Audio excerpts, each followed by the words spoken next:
Shalom Akim Kahalim Rai Habashim Yasha Bashim Kakodash and double on scripts and apostles, Thali Share. Forgive me the strength in order to make this video. And this is the part 2 to trying to remember what I even named this video. Technological something. What did I even name it?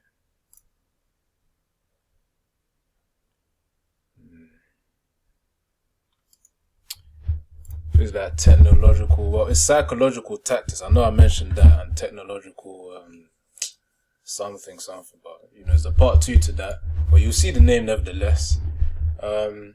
So pretty much what I was thinking, when I did watch this video about the playing video games with mind control, I was also thinking as well, this could also be a warm up to when the Neuralink chip is also made even more well known. And basically in the time where Esau's going to institute it, and of course that's when the mark of the beast, which that is going to be widely adopted. That's the thing. So in that time, one of the tactics could be that the fact that one could also enter some kind of a deep sleep simulation of a type of game. Hopefully Akim would understand me. But basically, imagine Esau uses tactics such as being able to put someone in a deep sleep, but in that state of sleeping, you could play a game whilst you're online through that Neuralink chip. That's also another form Esau could use in order to entice the younger generation to take it as well. Because games are one form of what people like to also engage in. There's nothing wrong with games. But of course, when it involves the mark of the beast, that's when you gotta clear your head up, man. You gotta know where you stand. So let me get this. Just gonna get signed. Scripture actually.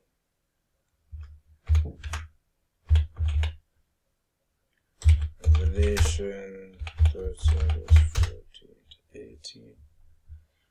So Revelation 13 verse 14, and deceiveth them that dwell on the earth by the means of those miracles, which he had power to do in the sight of the beast, which saying to them that dwell on the earth that they should make an image to the beast, which had the wound by a sword and did live. Really the key part is the fact that the miracles of which Esau, what may seem like miracles, or which Esau then used in order to entice the nations back. These miracles, through Esau's technology, would then be used to obviously tempt them in order to take the mark, and Esau owns them, man. All goes back to his big ambition of being like the Most High. That's really what it comes down to. So let me play a little bit of this, and I'll probably skip to the other video too. Because really that's just the key point. I've already done said what I can from this.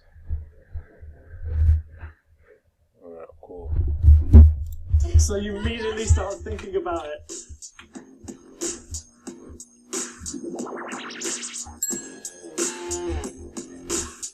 I saw it move, but I didn't know. I thought that was I don't know if that was a problem.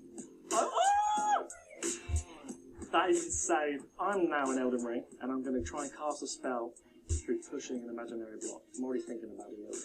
Right, here we go.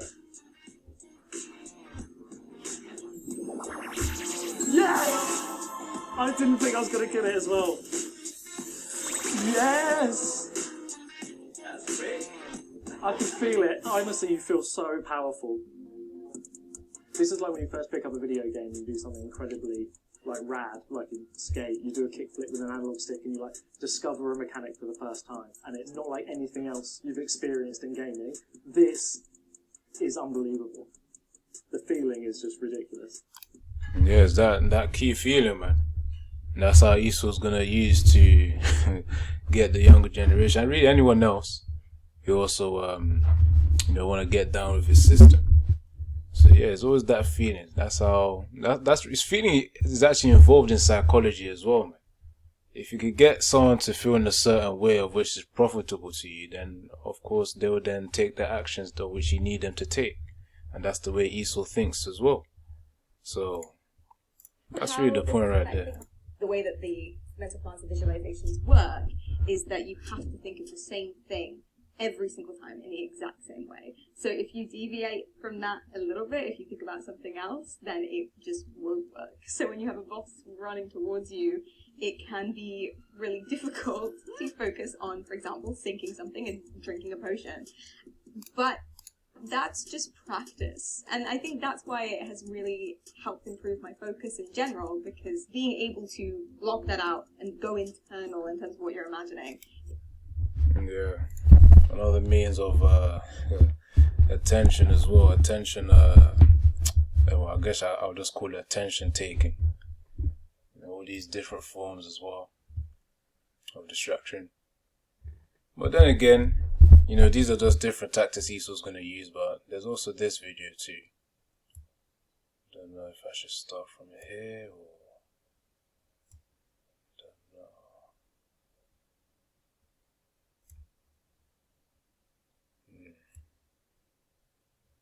No, I'll probably start from the beginning, then we'll do a part 3 on this. This video is brought to you by Brilliant. Welcome to another episode. It's just federally launched a new police unit. It's special, precisely because the police will arrest people who commit crimes in the future, a concept known as pre-crime. This is, of course, the plot to the 2002 movie Minority Report. Such a world where crimes are known before they're committed is disturbing. It sits in between the comforts of security and low crime, but also complete government knowledge and control. It's scary, but at the end of the day, it's just a concept in a movie. Or is it? This next breakthrough is a lot deeper, all the way down to the very tissue of our brains, where researchers have used AI to translate brain scans into text. UT researchers have essentially created a device called a semantic decoder that can read a person's mind by converting brain activity into a string of text. In May of 2023, at the University of Texas at Austin, a device was created that can turn a person's brain activity and thoughts into a conscious, understandable stream of text. The company Meta also recently did the same. But that's not all. Just last month, Meta also unveiled an AI system that can analyze a person's brainwaves and predict what that person is looking at. If that's not enough, they were able to do this in real time. Basically, the system was mind reading. Has a multi-billion-dollar social media conglomerate just created a telepathy device with the help of generative AI? On the one hand, this is a potential disaster for privacy, but on the other hand, such technologies could help many who can't speak due to illness or injury. It appears that these days, every major technological innovation raises more questions than answers. We're not quite yet at the capabilities of Minority Report, but reading brainwaves and interpreting what people are thinking is a step in that direction. In this episode... Yeah, man. You already heard him right there. That's a potential threat to privacy. Because I also remember, I don't know when this was, 2021 or something? But a few years ago, Facebook also came out with a technology that they were working on in the background. This didn't, I don't even know if it probably didn't even enter that mainstream news. It's one of those articles that you just see while scrolling on the internet, man. Facebook was then working on a really, don't know how to call it, but similar to a mind reading technology where it's like, you have these micro muscles in your neck, and then if they were to put certain, I don't know what you call it, you know those wires that you connect to your, like the brain or something, them wires, or to connect something to your neck, like I don't know what they call it, but that type of interface connected to your neck, they'll be able to read your mind just by measuring the muscles of which, the micro muscles of which react as you say words in your mind. Like, let's say if you thought of the sentence, "This is a fox," in your mind, you didn't say it out, but the thing is, as you say it, micro muscles in your neck would actually be moving. So Facebook was also working on something in order to be able to read that. So really, they've been working on flipping mind reading technology, man. AI is just that accelerator for it. So that's really the point I want to make right there. But now they've gotten even more advanced where they could literally read, see what you see, man. And then, you know, when they do this continuously, Esau always likes to track things and keep data as well. To the point where he's going to start predicting what certain individuals will do, whether one may be more rebellious than another to his society, or if one will be more obedient to his society.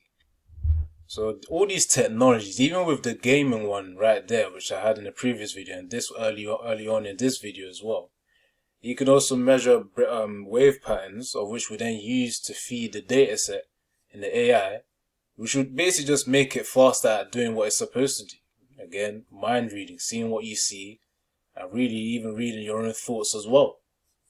Which, you know, Esau system is coming to a madness right now. Episode, we'll take a look at all of this, so get ready for a wild ride. Let's start by diving deep into the University mind reading AI. Then we'll get onto what Meta is doing. You're going to want to hang around for that one, because it's world-changing stuff. Act as the natural deodorant was born to perform. Plastic-free.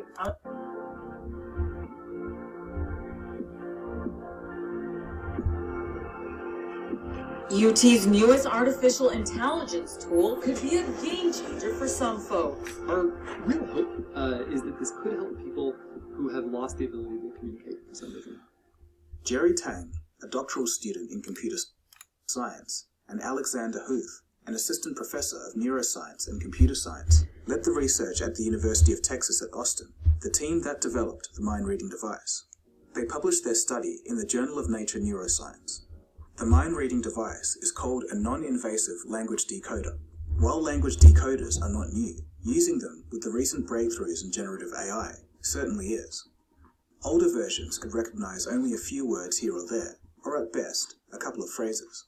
Jerry Tang and his team have managed to blow this out of the water. Their device can reconstruct continuous language from perceived speech, imagined speech, and silent videos. A technology like Neuralink, on the other hand, would be an invasive method.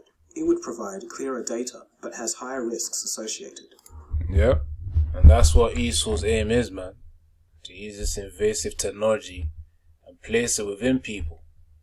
Well, because he's going to be able to achieve way more than this non-invasive technology that's being mentioned here.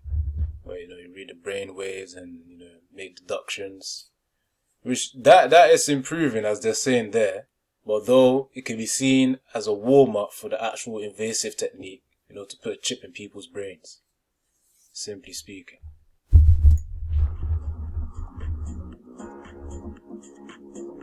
The UT Austin team created a new system called a semantic decoder.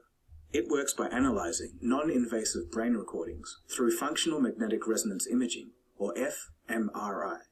The decoder reconstructs what a person perceives or imagines into continuous natural language. It sounds incredible, but before we get too excited, let's understand the limitations of a non-invasive system and the challenges that the researchers had to overcome. While invasive methods such as electrodes implanted into the brain have demonstrated notable achievements in the past, non-invasive systems are still in their early... Yeah, that was the little wire things of which I was thinking of. But them being put on the neck, though, that would be how Facebook would have read the the micro muscle movement as you had the thoughts, you know. So let's just get a quick precepts and then let the video play, and then probably have to do another part 2. Well, read the part 3. So let's see.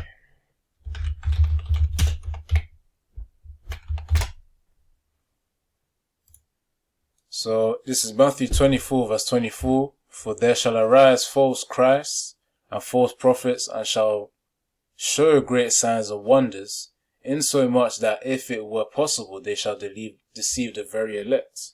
Of course, we know that this is in context of other false doctrines as well, you know, claiming to be Al Shah, but you know they're not. But really, the part is the fact that they could also, if it were possible, they shall deceive the very elect. But it ain't possible, because of course the elect, 144,000, they're very watchful, man. Yahweh Shem Yeshua has blessed them with that spirit to see things before they happen as well, to have that spiritual foresight. So with all these technologies going on as well, you know, there won't be something to just make us slip back, because we're going to see it coming before Esau then brings out the end all be all. which is his mark, man. That chick.